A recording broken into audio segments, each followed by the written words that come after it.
아침 햇살이 낡은 약국 유리창을 통해 스며들자 박덕수는 천천히 눈을 떴다.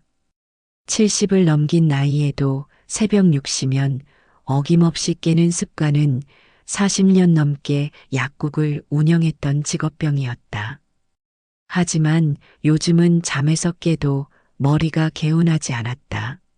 아버님, 일어나셨어요? 문 너머로 들려오는 며느리 서지은의 목소리였다. 언제나 정갈하고 다정한 음성이었지만 덕수는 왜인지 모르게 그 목소리에 어색함을 느꼈다. 아들 민준이 사라진 지 벌써 석 달. 그 후로 지은이가 매일 이렇게 챙겨주고 있었다. 응, 일어났다. 덕수가 대답하자 문이 살짝 열리며 지은이 들어왔다. 깔끔한 정장 차림에 손에는 물 한 컵과 작은 약봉지를 들고 있었다. 그녀는 언제나 그랬듯 상냥한 미소를 지으며 덕수에게 다가왔다. 아버님, 약 드실 시간이에요. 의사 선생님이 꼭 규칙적으로 드시라고 하셨잖아요. 지은이가 건넨 약봉지를 받아든 덕수는 잠시 망설였다. 흰색과 파란색이 섞인 알약들이 봉지 안에서 작은 소리를 내며 굴러다녔다. 평생 약을 다뤄온 그였지만 요즘 자신이 먹는 약의 정체가 모호했다. 지은아, 이 약이 정확히 뭐라고 했지? 아버님, 벌써 잊으셨어요? 기억력 개선하는 약이라고 했잖아요. 요즘 깜빡깜빡 하시니까 의사 선생님이 처방해 주신 거예요. 지은이의 설명을 들으며 덕수는 고개를 끄덕였다. 맞다. 요즘 자꾸 잊어버리는 일이 많아졌다. 어제 약속했던 일을 오늘 아침에 까맣게 잊는다거나 평소 잘 알던 동네 할머니 이름이 갑자기 생각나지 않는다거나 그런 일들이 점점 늘어가고 있었다. 약을 입에 넣고 물과 함께 삼키는 순간 덕수는 이상한 냄새를 맡았다. 희미하지만 분명히 있는 흙냄새 같은 것.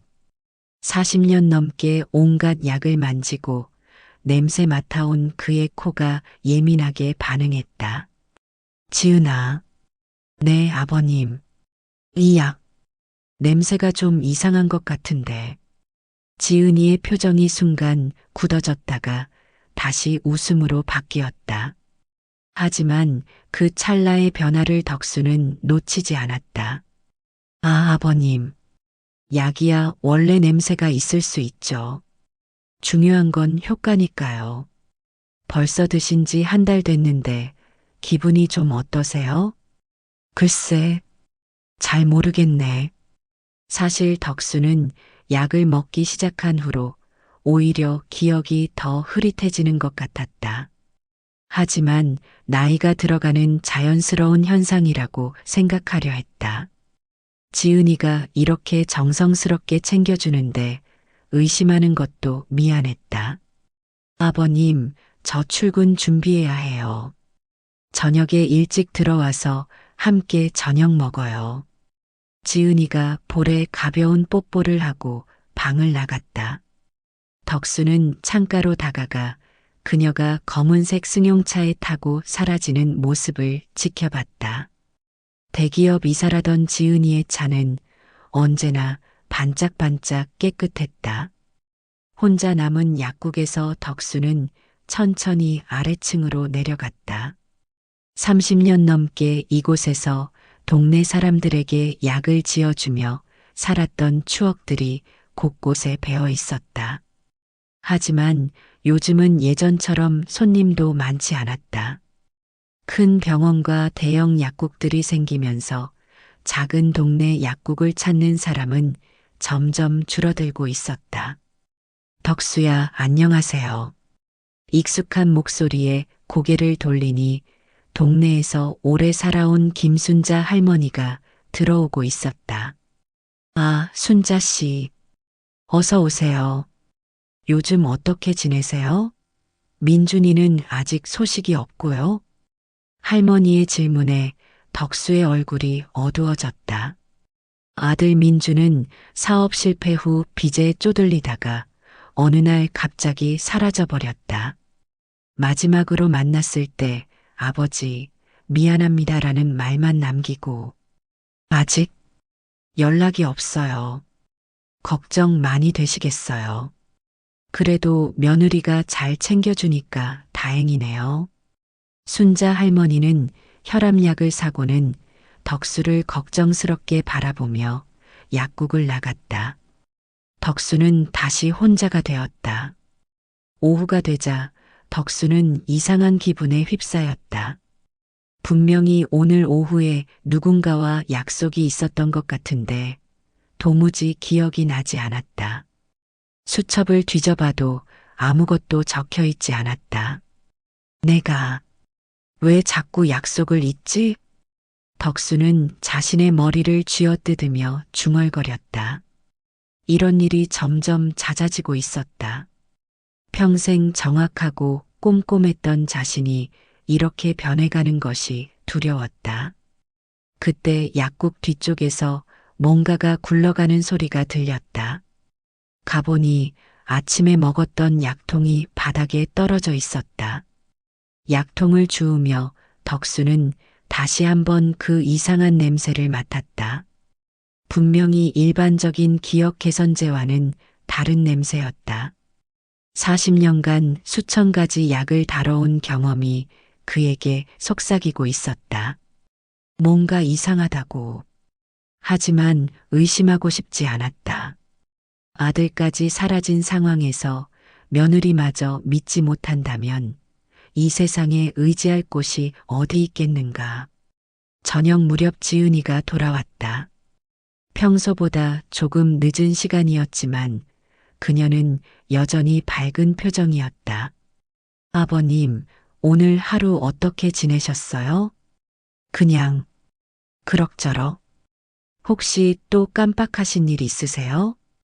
지은이의 질문이 왠지 모르게 날카롭게 느껴졌다.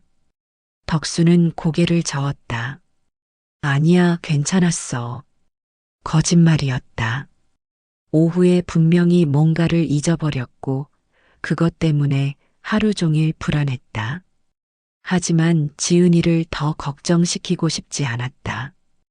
밤이 되어 잠자리에 누운 덕수는 천장을 바라보며 생각에 잠겼다.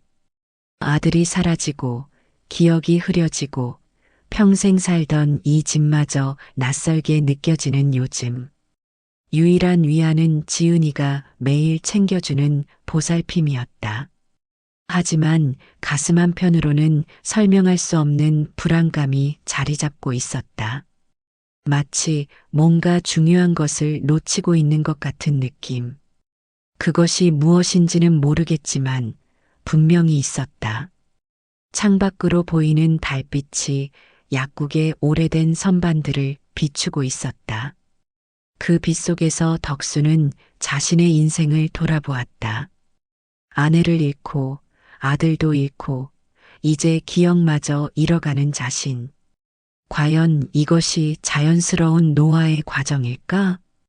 덕수의 마음속 깊은 곳에서 작은 의심의 씨앗이 싹트기 시작했다. 새벽 3시, 박덕수는 갑자기 잠에서 깼다. 온몸이 식은땀에 젖어 있었다. 악몽이었다. 꿈속에서 아들 민준이 어디선가 자신을 부르고 있었는데 아무리 찾아도 찾을 수가 없었다. 그리고 꿈의 마지막에 누군가가 자신에게 약을 억지로 먹이고 있었다. 덕수는 침대에서 일어나 부엌으로 향했다. 목이 말랐다. 물을 마시려던 그때 식탁 위에 놓인 약봉지가 눈에 들어왔다. 지은이가 내일 아침에 먹으라고 미리 준비해 둔 것이었다. 이상해. 덕수는 약봉지를 집어들었다. 40년간 약사로 살아온 직감이 다시 한번 경고하고 있었다. 이 약에는 분명히 뭔가 숨겨진 것이 있다. 더 이상 의심을 떨쳐버릴 수 없었다. 그는 조용히 약국으로 내려갔다. 오래된 현미경과 분석 도구들이 구석에 먼지를 뒤집어 쓰고 있었지만 여전히 사용할 수 있었다. 덕수는 약봉지에서 알약 하나를 꺼내어 절구에 넣고 조심스럽게 빻기 시작했다. 드르륵, 드르륵. 약을 가루로 만드는 소리가 고요한 새벽 공기를 가르며 울려 퍼졌다. 덕수의 손은 떨리고 있었지만 그의 눈빛은 어느 때보다 또렷했다. 가루가 된 약을 현미경으로 관찰하기 시작했다. 처음에는 일반적인 기억 개선제와 비슷해 보였다. 하지만 자세히 들여다보니 이상한 성분이 섞여 있었다. 푸른빛이 도는 작은 결정체들이 여기저기 보였다. 이건 뭐지? 덕수는 오래된 약학 서적들을 뒤지기 시작했다. 책장 구석구석에서 먼지투성이 책들을 꺼내어 하나씩 비교해 보았다. 그러던 중 한 페이지에서 비슷한 성분을 발견했다. 로라제팜, 벤조디아제핀 계열. 덕수의 얼굴이 창백해졌다. 이것은 기억 개선제가 아니라 수면제나 진정제에 쓰이는 성분이었다. 그것도 장기간 복용하면 기억력을 오히려 나쁘게 만드는 약물이었다. 안 돼. 설마. 덕수의 손이 격렬하게 떨리기 시작했다. 지난 한 달 동안 자신이 경험했던 모든 기억 상실의 원인이 바로 이 약 때문이었던 것이다. 누군가가 의도적으로 자신의 정신을 흐리게 만들고 있었다. 그 순간 위층에서 발걸음 소리가 들렸다. 지은이가 깬 것 같았다. 덕수는 서둘러 모든 증거를 치웠다. 약가루는 작은 봉투에 담아 숨기고 책들은 제자리에 돌려놓았다. 아버님, 왜 이렇게 일찍 일어나셨어요? 지은이가 잠옷 차림으로 내려오고 있었다. 평소에 상냥한 표정이었지만 덕수에게는 이제 다르게 보였다. 아, 잠이 안 와서 그냥 좀 돌아다녔어. 약국에서 뭐 하셨어요? 지은이의 목소리에 미묘한 경계심이 섞여 있었다. 덕수는 최대한 자연스럽게 대답했다. 옛날 생각이 나서 그냥 추억 좀 떠올려 봤지. 아, 그러셨구나. 그런데 여기 약 냄새가 나네요? 지은이가 공기를 킁킁거리며 주변을 둘러봤다. 덕수의 심장이 빠르게 뛰기 시작했다. 아마 예전 냄새가 아직 남아있나 보지. 오래된 약국이라서 그래. 그렇겠네요. 아버님, 다시 올라가셔서 주무세요. 새벽에 돌아다니시면 감기 걸려요. 지은이는 덕수의 어깨에 손을 올리며 위층으로 안내했다. 하지만 그 손길이 이제는 따뜻하게 느껴지지 않았다. 오히려 차갑고 섬뜩했다. 다음 날 아침 지은이는 평소와 다름없이 약과 물을 가져왔다. 아버님, 약 드세요. 덕수는 약봉지를 받아들었다. 하지만 이번에는 먹지 않았다. 대신 지은이가 방을 나간 후 화장실에 가서 모든 약을 변기에 버렸다. 그리고는 입가심용으로 물을 한 모금 마셨다. 하루, 이틀이 지나자 놀라운 변화가 일어났다.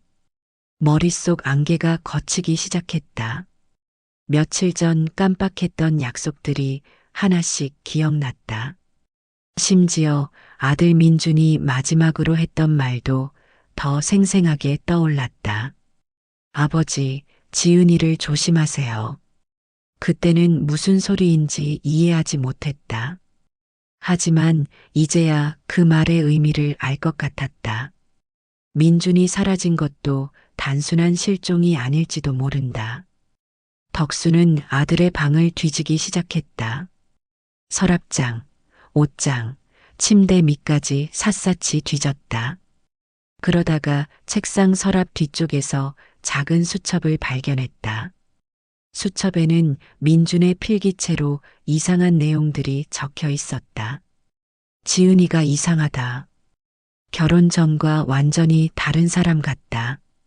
아버지가 자꾸 깜빡하신다고 하는데 예전에는 그런 분이 아니었는데 지은이가 매일 약을 챙겨드린다고 한다. 무슨 약인지 확인해 봐야겠다. 재산 서류들을 자꾸 물어본다. 뭔가 이상하다. 마지막 페이지에는 충격적인 내용이 적혀 있었다. 지은이의 진짜 정체를 알아냈다. 그녀는 우리 가족과 관련된 끔찍한 비밀이 있다. 아버지께 말씀드리기 전에 더 확실한 증거를 찾아야 한다. 만약 내게 무슨 일이 생기면 그 다음은 찢어져 있었다. 덕수의 손이 떨렸다. 아들이 사라지기 전에 이미 지은이의 정체를 의심하고 있었던 것이다. 민준아, 너는 지금 어디에 있는 거냐? 그때 집 앞에서 차 소리가 들렸다. 지은이가 돌아오는 소리였다.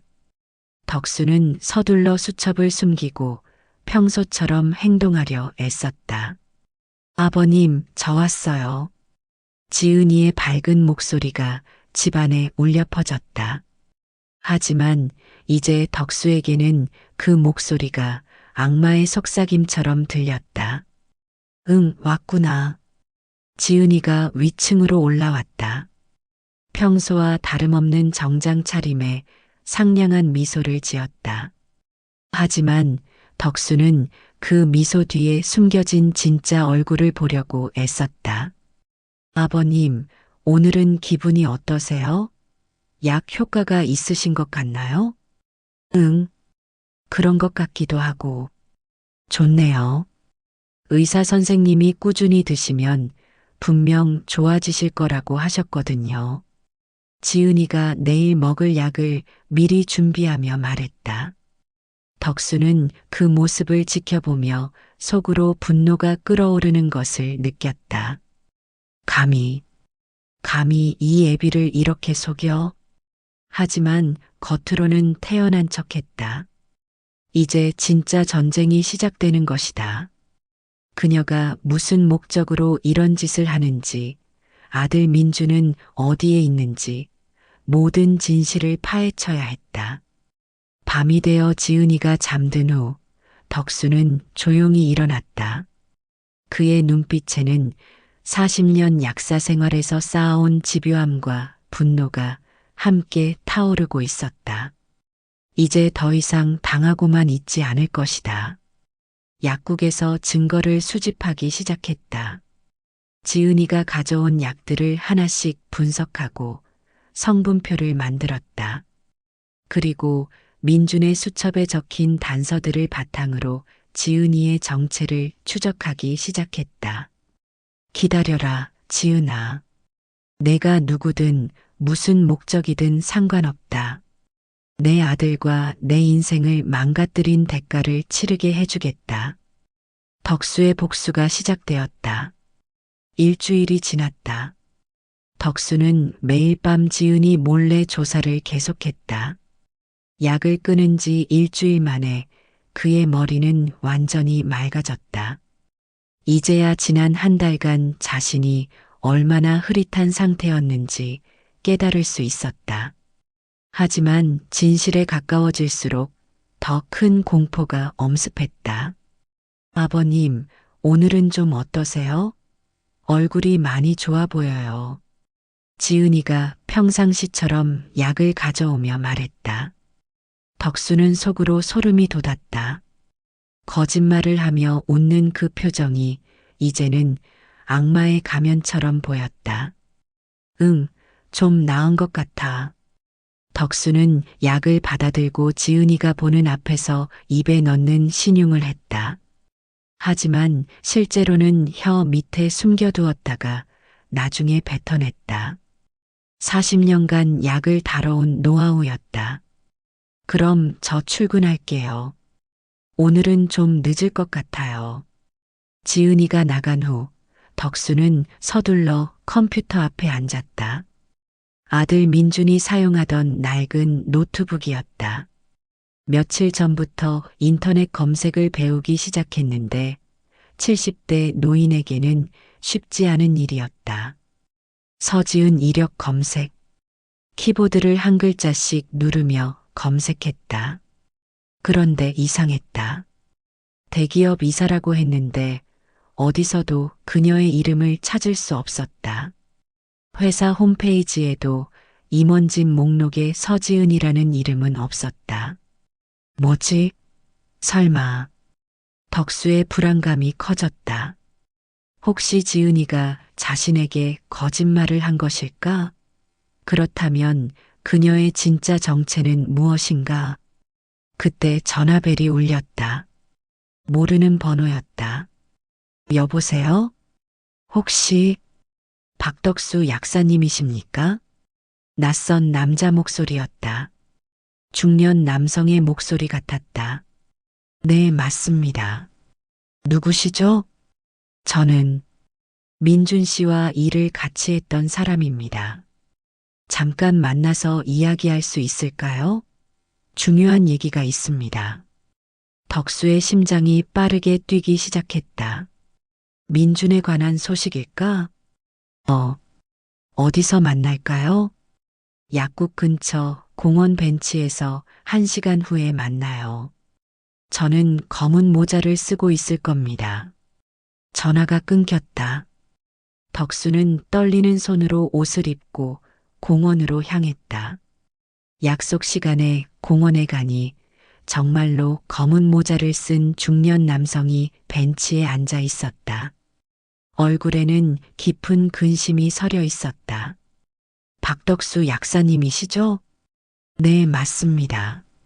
민준이 얘기를 들어서 왔는데 남자는 주변을 살피더니 작은 목소리로 말했다. 민준 씨가 사라지기 전에 저에게 이걸 맡겼습니다. 남자가 건넨 것은 작은 봉투였다. 봉투 안에는 USB와 편지가 들어 있었다. 민준이가 뭐라고 했나요? 만약 자신에게 무슨 일이 생기면 아버지께 전해달라고 했습니다. 그리고 조심하라고 하더군요. 덕수는 편지를 펼쳤다. 아들의 친숙한 글씨가 눈에 들어왔다. 아버지, 이 편지를 읽고 계시다면 저에게 무슨 일이 생긴 겁니다. 지은이는 우리 며느리가 아닙니다. 그녀의 진짜 이름은 한미영이고 3년 전 아이와 남편을 잃은 여자입니다. 그 사건의 책임이 우리 가족에게 있다고 믿고 복수하러 온 것 같습니다. 덕수의 손이 격렬히 떨렸다. 며느리가 가짜라고? 복수? 무슨 소리야 이게. 편지는 계속되었다. 3년 전 아버지 약국에서 잘못 조제된 약 때문에 한 아이가 죽었다고 합니다. 그 아이가 바로 지은이, 아니, 한미영의 딸이었습니다. 하지만 아버지, 그건 아버지 잘못이 아닙니다. 제가 조사해 본 결과 그때 약을 바꿔치기 한 사람이 따로 있습니다. 하지만 한미영은 그 사실을 모르고 우리 가족을 원망하고 있는 것 같습니다. 덕수의 머릿속이 하얘졌다. 3년 전, 그때 정말로 그런 일이 있었다. 어린아이가 약을 잘못 먹고 사망한 사건. 당시에 경찰 조사도 받았지만 자신이 조제한 약에는 문제가 없었다. 하지만 아이의 어머니는 덕수를 원망하며 법정까지 갔었다. 그 여자가 지은이었다고? 남자가 고개를 끄덕였다. 민준 씨가 마지막에 한 말이 있습니다. 한미영이 약국 건물과 재산을 노리고 있다고 했습니다. 그리고 뭐요? 아버지를 서서히 정신병자로 만들어서 치매 진단을 받게 한 다음 재산을 모두 가져갈 계획이라고 했습니다. 덕수는 벤치에 주저앉았다. 온 세상이 무너지는 느낌이었다. 지난 한 달간 자신이 겪었던 모든 일들이 한꺼번에 이해되었다. 기억상실, 약의 이상한 냄새, 지은이의 이상한 행동들. 내 아들은, 민준이는 지금 어디 있습니까? 남자의 표정이 어두워졌다. 그게 연락이 끊어진 지 벌써 3개월이 됐습니다. 한미영에게 들켰을 가능성이 높습니다. 설마 내 아들을. 덕수의 목소리가 떨렸다. 가장 끔찍한 상상이 머릿속을 스쳐갔다. 아직은 모릅니다. 하지만 조심하셔야 합니다. 그 여자는 복수를 위해서라면 뭐든 할 사람입니다. 남자는 USB를 가리키며 말했다. 여기에 한미영의 진짜 정체에 대한 모든 자료가 들어 있습니다. 민준 씨가 목숨 걸고 모은 증거들이에요. 덕수는 USB를 받아들었다. 작지만 무겁게 느껴졌다. 집으로 돌아가는 길, 덕수의 마음은 천갈래로 찢어져 있었다. 분노, 슬픔, 두려움이 한꺼번에 밀려왔다. 3년 전 그 사건의 진실은 무엇인가? 정말로 자신에게는 책임이 없었던 것인가? 그리고 가장 중요한 것은 민준이는 지금 어디서 무엇을 하고 있는 것인가? 집에 도착했을 때 지은이의 차는 아직 없었다. 덕수는 서둘러 컴퓨터에 USB를 꽂았다. 파일들이 하나씩 열리면서 충격적인 진실들이 드러나기 시작했다. 한미영의 사진들, 죽은 딸의 사진, 그리고 3년 전 사건의 진짜 진실이 담긴 문서들. 정말로 약을 바꿔치기 한 범인이 따로 있었다. 한 제약회사 직원이 자신의 실수를 덮기 위해 덕수의 약국 약을 바꿔치기 한 것이었다. 내 잘못이 아니었어. 정말로. 하지만 기쁨보다는 슬픔이 더 컸다. 한미영은 3년간 엉뚱한 사람을 원망하며 복수를 계획했던 것이다. 그리고 그 복수의 과정에서 민준이 사라졌다. 그때 집 앞에서 차 소리가 들렸다. 지은이가 돌아오는 소리였다. 덕수는 서둘러 USB를 빼고 모든 흔적을 지웠다. 아버님, 저 왔어요. 평소와 다름없는 밝은 목소리였다. 하지만 이제 덕수에게는 복수에 불타는 악마의 목소리로 들렸다. 지은이가, 아니, 한미영이 위층으로 올라왔다. 여전히 상냥한 미소를 지었지만 덕수는 그 미소 뒤에 숨겨진 차가운 분노를 느낄 수 있었다. 아버님, 오늘은 어떻게 지내셨어요? 그냥, 그럭저럭. 혹시 어디 나가셨어요? 신발에 흙이 묻어 있네요. 한미영의 날카로운 관찰력에 덕수는 소름이 돋았다. 이 여자는 자신의 일거수일투족을 감시하고 있었던 것이다. 아, 그냥 약국 앞 화분에 물 주려고 나갔다 왔어. 그러셨군요. 그런데 아버님, 요즘 컴퓨터를 많이 보시네요? 한미영이 노트북을 가리키며 말했다. 덕수의 심장이 얼어붙었다. 아, 그냥 심심해서. 좋은 일이에요. 새로운 것을 배우시는 거니까요. 그런데 너무 오래 하시면 눈에 안 좋으니까 적당히 하세요. 한미영은 여전히 웃고 있었지만 그 눈빛에는 경고가 담겨 있었다. 덕수는 등골이 오싹해지는 것을 느꼈다. 밤이 되어 한미영이 잠든 후 덕수는 조용히 민준의 방으로 갔다. USB에 있던 자료들을 다시 한번 꼼꼼히 살펴봤다. 그리고 마지막 파일에서 충격적인 내용을 발견했다. 민준의 마지막 음성 녹음이었다. 아버지, 만약 이 녹음을 듣고 계시다면 저는 이미 한미영에게 발각된 것 같습니다. 그녀가 저를 의심하고 있어요. 하지만 포기할 수는 없습니다. 아버지를 지켜야 하니까요. 만약 제가 돌아오지 못하면 경찰에 신고하세요. 그리고 한미영을 믿지 마세요. 그 여자는 우리 가족을 완전히 파괴하려고 합니다. 녹음이 끝나자 덕수는 주저앉아 울었다. 3개월 동안 아들의 소식을 모른 채 살았던 것이다. 그리고 그동안 원수가 자신을 돌보는 척하며 서서히 파괴하고 있었다. 민준아, 내 아들, 너는 지금 어디에 있는 거냐? 덕수의 눈물이 바닥에 떨어졌다. 분노와 절망이 뒤섞인 눈물이었다. 이제 더 이상 참을 수 없었다. 복수를 해야 했다. 하지만 그 전에 민준을 찾아야 했다. 살아있는지 죽어있는지라도 확인해야 했다. 덕수의 긴 밤이 시작되었다. 일주일 후 덕수는 완전히 다른 사람이 되어 있었다. 슬픔과 절망은 차가운 분노로 바뀌었고 그 분노는 계획적이고 치밀한 복수심으로 변했다. 40년간 약사로 살아온 그의 꼼꼼함과 집요함이 이제 무기가 되었다. 아버님, 약 드세요. 한미영이 평상시처럼 약을 가져왔다. 덕수는 받아들며 속으로 냉소했다.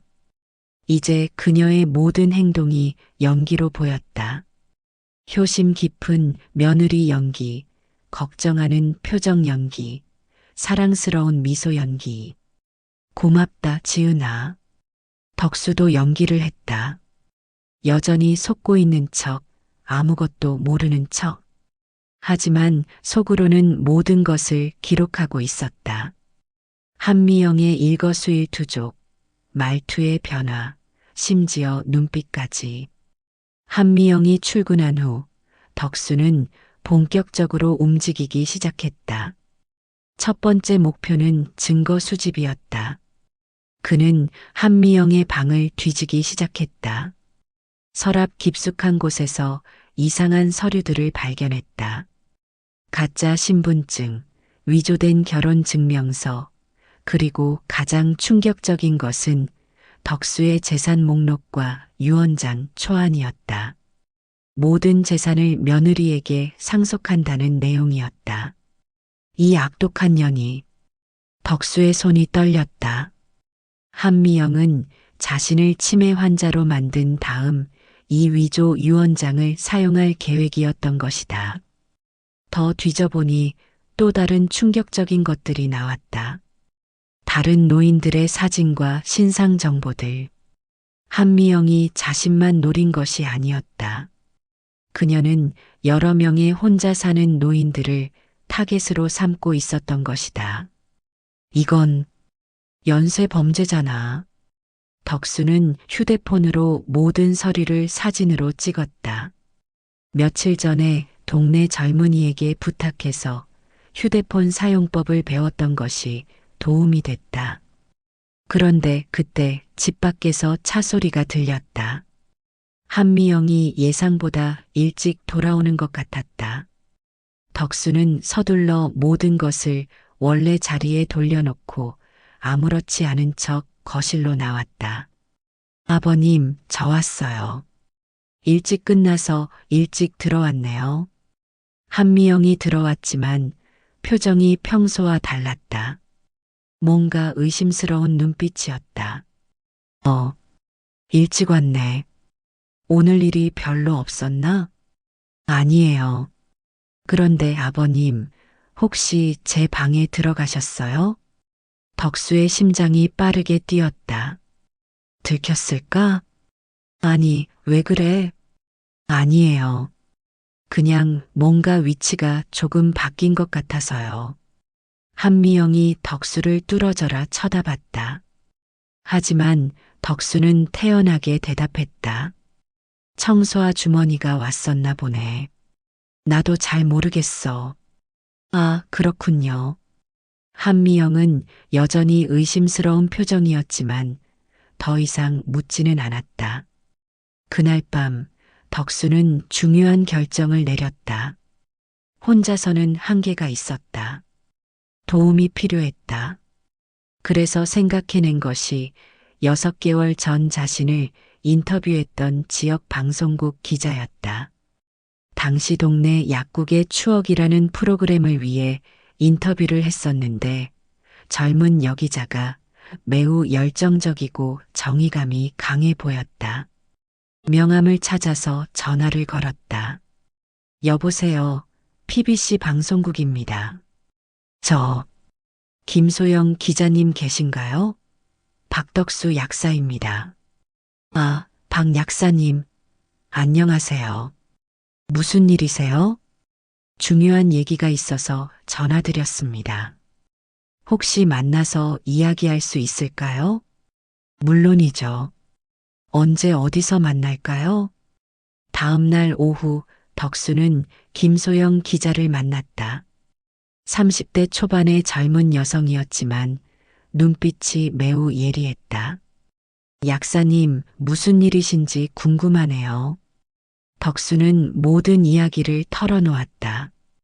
가짜 며느리의 정체, 약을 이용한 기억 조작, 아들의 실종, 그리고 발견한 모든 증거들.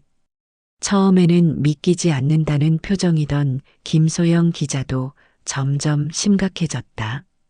정말 말씀하신 게 사실이라면 이건 엄청난 사건이에요. 증거도 다 있습니다. 덕수가 휴대폰에 저장된 사진들을 보여주자 김소영 기자의 눈이 번뜩였다. 약사님, 이거 정말 큰 사건이에요. 우리가 도와드릴게요. 하지만 조심해야 해요. 상대방이 위험한 사람 같으니까요. 제가 바라는 건 2가지입니다. 첫째, 한미영을 법의 심판대에 세우는 것. 둘째, 제 아들을 찾는 것입니다. 알겠습니다. 우리 방송국에서 조사팀을 꾸려서 도와드릴게요. 그런데 한 가지 제안이 있어요. 뭔가요? 이 사건을 실시간 방송으로 공개하는 건 어떨까요? 유튜브 라이브로 모든 증거를 공개하고 한미영을 직접 대면시키는 거예요. 그래야 그녀가 도망갈 수 없을 거예요. 덕수는 잠시 생각했다. 자신의 치부가 모든 사람에게 공개되는 것이 부담스럽기도 했다. 하지만 이것이 한미영을 확실히 잡을 수 있는 방법이었다. 좋습니다. 해보죠. 그럼 내일 저녁 8시로 하죠. 많은 사람들이 시청할 수 있는 시간이니까요. 약사님은 평소처럼 행동하시고 저희가 몰래 촬영 장비를 설치할게요. 계획이 세워졌다. 김소영 기자는 동료들과 함께 정교한 계획을 짰다. 약국 곳곳에 숨겨진 카메라를 설치하고 실시간 방송을 위한 장비도 준비했다. 그 다음 날 덕수는 평상시와 다름없이 행동했다. 한미영이 약을 가져와도 받아먹는 척했고 치매 증상을 연기했다. 하지만 속으로는 복수의 계획이 차근차근 진행되고 있었다. 저녁 7시가 되자 김소영 기자가 동료들과 함께 약국 근처에 대기했다. 모든 준비가 완료되었다. 약사님, 준비되셨나요? 네, 준비됐습니다. 덕수의 목소리는 차분했다. 40년간 쌓아온 인생의 모든 것을 걸고 싸울 준비가 된 것이다. 8시 정각, 한미영이 집에 돌아왔다. 아버님, 저 왔어요. 평소와 같은 밝은 목소리였다. 하지만 이번이 마지막이 될 것이었다. 응, 왔구나. 지은아, 잠깐 앉아봐. 너한테 할 말이 있어. 무슨 말씀이세요? 한미영이 의아한 표정으로 덕수 앞에 앉았다. 그 순간 김소영 기자가 신호를 보냈다. 실시간 방송이 시작되었다. 지은아. 아니, 한미영 씨. 덕수가 차갑게 말하자 한미영의 얼굴이 순간 굳어졌다. 뭐라고 하셨어요? 이제 연기 그만해도 돼. 다 알고 있어. 덕수의 눈빛이 얼음처럼 차가워졌다. 3개월간 참아온 분노가 터져나오기 시작했다. 그동안 제게 먹인 약, 그리고 제 아들. 전부 돌려받겠습니다. 한미영의 얼굴에서 모든 가면이 벗겨지기 시작했다. 이제 진짜 전쟁이 시작되는 것이다. 실시간 방송 시청자 수가 급격히 늘어나고 있었다. 댓글창에는 놀라움과 분노의 메시지들이 폭주하고 있었다. 덕수의 복수가 드디어 시작되었다. 실시간 방송이 시작되자 화면 한쪽의 시청자 수가 빠르게 올라가고 있었다. 1000명, 5000명, 1만 명. 댓글창이 미친 듯이 올라가고 있었다. 아버님, 무슨 말씀을 하시는 거예요? 한미영은 여전히 당황한 척하며 연기를 계속했다.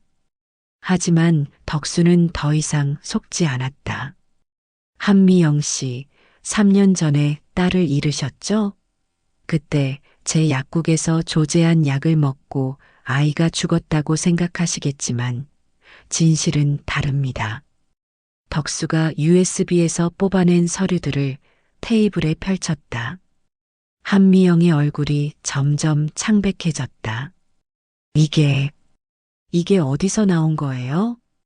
제 아들 민준이가 목숨 걸고 모은 증거들입니다. 진짜 범인은 따로 있었어요. 한성제약 김철수 과장. 그가 자신의 실수를 덮기 위해 제 약국 약을 바꿔치기 한 겁니다. 김소영 기자가 숨겨둔 카메라로 서류를 클로즈업했다. 화면에는 명확한 증거 사진들이 나타났다. 시청자들의 댓글이 폭발했다. 대박! 진짜 반전이네. 할아버지 불쌍하시다. 이 여자 진짜 나쁜 년이네. 한미영은 더 이상 연기할 수 없었다. 그녀의 표정이 완전히 바뀌었다. 상냥한 며느리의 가면이 벗겨지자 그 아래에는 차갑고 잔혹한 복수자의 얼굴이 드러났다. 그래, 맞아. 나는 한미영이야. 그리고 당신을 죽도록 미워했어. 한미영이 갑자기 소리를 지르며 일어났다. 시청자 수는 이미 5만 명을 넘어서고 있었다. 내 딸 하은이를 죽인 건 당신이야. 당신 때문에 내 가족이 무너졌어. 남편도 떠나고 내 인생이 망가졌다고. 하지만 진짜 범인은 저가 아니었잖아요. 덕수가 서류를 들어올리며 차분히 말했다. 이 증명서를 보세요. 한성제약에서 인정한 문서입니다.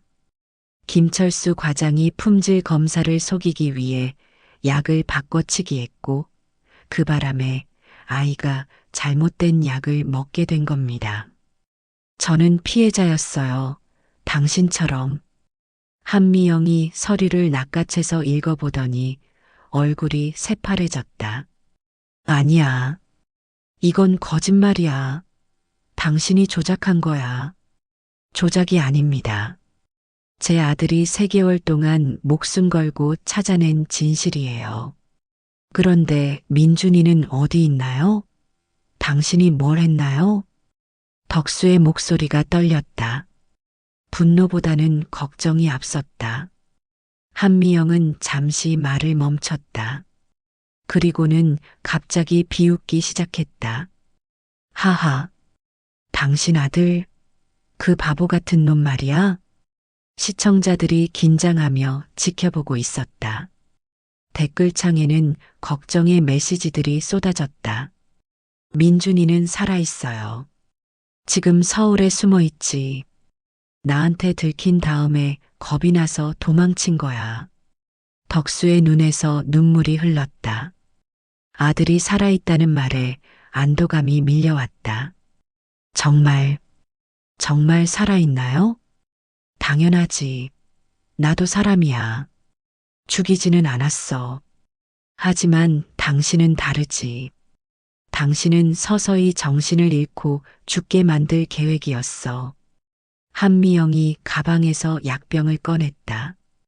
이 약들이 뭔지 알아? 로라제팜, 할로페리돌, 디아제팜. 전부 정신과 약물이야. 조금씩 섞어서 먹이면 치매 증상이 나타나지. 그럼 법정에서 당신을 정신 이상자로 만들어서 모든 재산을 빼앗을 수 있거든. 시청자들이 경악했다. 실시간 시청자가 10만 명을 넘어서며 뉴스 속보까지 나오기 시작했다. 하지만 당신 계획에는 한 가지 빠진 게 있어요.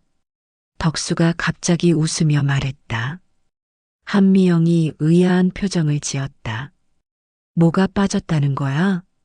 저는 한 번도 기억을 잃은 적이 없었습니다.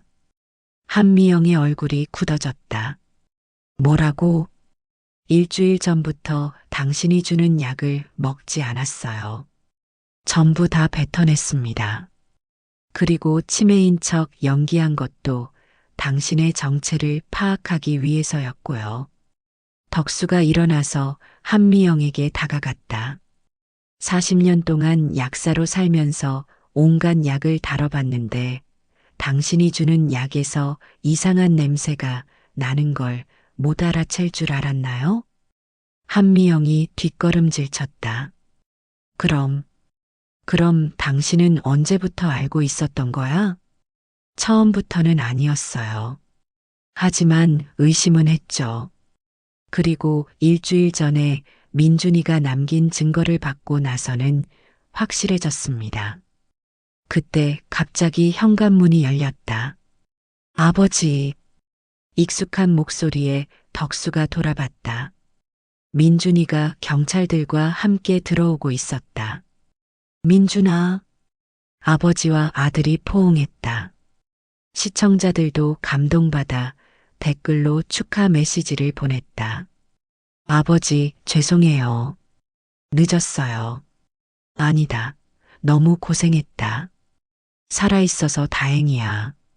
한미영은 경찰들에게 둘러싸여 더 이상 도망갈 곳이 없었다. 한미영 씨 사기, 약물 투여, 감금, 협박 등의 혐의로 체포합니다. 경찰이 수갑을 채우자 한미영이 마지막으로 소리쳤다. 내 딸은 어떡하라고. 하은이는 다시 돌아오지 않는다고. 덕수가 그녀를 바라보며 말했다. 한미영 씨, 저도 딸 같은 며느리를 잃었고 아들도 잃을 뻔했어요. 하지만 복수로는 아무것도 해결되지 않습니다. 진짜 범인을 찾아서 법의 심판을 받게 하는 것이 정답이에요. 한미영의 눈에서 눈물이 흘렀다. 3년간의 분노와 복수심이 무너지는 순간이었다. 실시간 방송은 15만 명이 시청하는 가운데 끝났다. 댓글창에는 감동과 위로의 메시지들로 가득했다. 할아버지 정말 대단하세요. 이게 진짜 현실인가요? 아들분 찾아서 정말 다행이에요. 한 달 후 법정에서 한미영은 징역 5년을 선고받았다. 그리고 진짜 범인인 한성제약 김철수 과장도 뒤늦게 처벌받았다. 덕수의 약국에는 다시 손님들이 찾아오기 시작했다. 방송을 본 사람들이 응원차 약을 사러 오는 것이었다. 할아버지, 정말 대단하세요. 약사님, 사인 좀 해주세요. 덕수는 웃으며 사람들을 맞이했다. 하지만 가장 기뻤던 것은 민준이 데려온 진짜 며느리와 손녀를 만난 것이었다. 할아버지, 안녕하세요. 3살 손녀 서연이가 덕수에게 달려왔다. 진짜 며느리 수진이도 따뜻하게 인사했다. 아버님, 그동안 정말 고생 많으셨어요. 앞으로 저희가 잘 모실게요. 민준이 말했다. 아버지, 저희 일가족이 이제 함께 살아요. 다시는 혼자 두지 않을게요. 그날 저녁 온 가족이 모여 저녁을 먹으며 덕수는 생각했다. 한때는 모든 것을 잃었다고 생각했지만 결국 더 소중한 것들을 얻게 되었다.